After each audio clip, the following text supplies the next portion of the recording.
ummadda udhib haysdhigan la sugayo waxaa dhimanayaa wey dhiigaagii wey haysdhigan la sugayo waxaa dhimanayaa wey dhiigaagii wey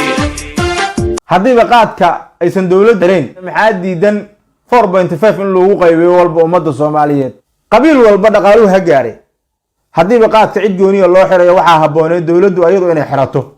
dhaqaalaha ka soo baxana ay waxa weeye dalka wax ugu qabato intii shakhsi uu asagu wax ku qabsan lahaa qaadkii Kenya madaxweyne Xasan Sheikh Maxamuud dad qaas uu xiray dadkaasna waxaa ka mid ah Maxamed Cajiib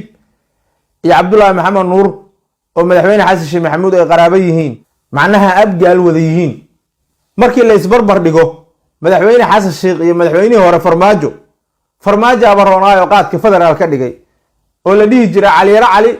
iyo walaalkiisu u xiray balse madaxweyne Xasan Sheikh Maxamuud asagu waxa uu isticmaalay weedhe ahayd fiqitolkii kama janna tago madaxweyne Xasan Sheikh Maxamuud muxuu soo kordhiyay haddii asaga madaxweynihii ka horreeyay lagu eedeynayay inuu qaadka u xiray dad qaas ah asagiina maanta qaadkii Kenya uu soo fasaxay oo dad qaas u xiray maxaa soo kordhay maxaa shacabka Soomaaliyeed ee qaadka ka ganacsada iyo kuwa cuna maxaa u soo kordhay haddii qaadkii weli dad qaas ah uu xiran yahay waxaa la xaqiijiyay kiilada qaadka ah inay ku imaanayso $13 ilaa $11 lacag u dhaxaysa nimanka qaadka loo xiray maalinkii lacagta ay qaadanayaan waxaa lagu qiyaasay $180,000 daily Soomaha habbooneen haddii cid gooniyo qaadka loo xirayo in dowladda federaalka ayada loo xiro labada qaad dhaqaalaha ka soo baxana ay shacabka wax ugu qabato shacabka Soomaaliyeed maalmihii la soo dhaafay waxa ay isweydiinayeen sababta madaxweyne Xasan Sheikh Maxamuud heshiiska qaadka in la soo fasaxo ah uu ugu degdegayo ayadoo madaxweynaha Kenya uu heshiiska la saxiixanayay waqtigiisu uu ka dhamaaday xafiiskana uu isku soo laabanayn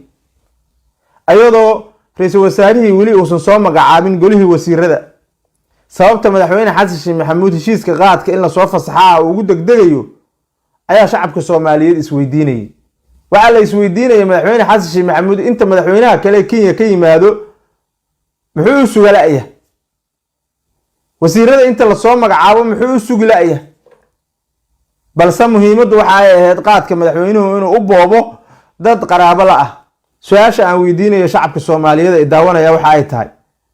haddiiba qaadka cid gooniyo loo xirayo Soomaha habbooneen dowladdu ayadu inay xirato maadaama dowladnimadeenu dhaqaale yari ay la socolaadahay daynina la ku leeyahay in lacagta ka soo xaroonaysa qaadka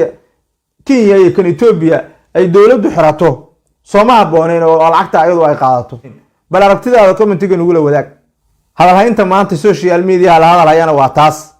waxaan isweydiinaa oo aan la yaabana haddiiba qaadka Kenya kaligiis 180,000 shakhsiyaad ka qaadanayaan maalin Ilaahay keeno maxaa loo leeyahay qarankeena dhaqaale la'aan haysa lagu dhaqaajiyo ma dhaqaalahaas dowladdu ayadu qaadato faa'iidada ugu jirta dowladdu in shakhsiyaad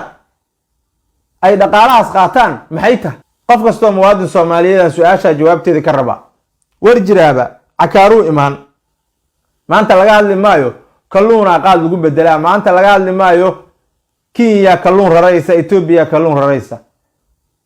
kalluunka Ethiopia bad lahayn ay diiday Kenya bad la miya qaadaysa aqliga loo baahan yahay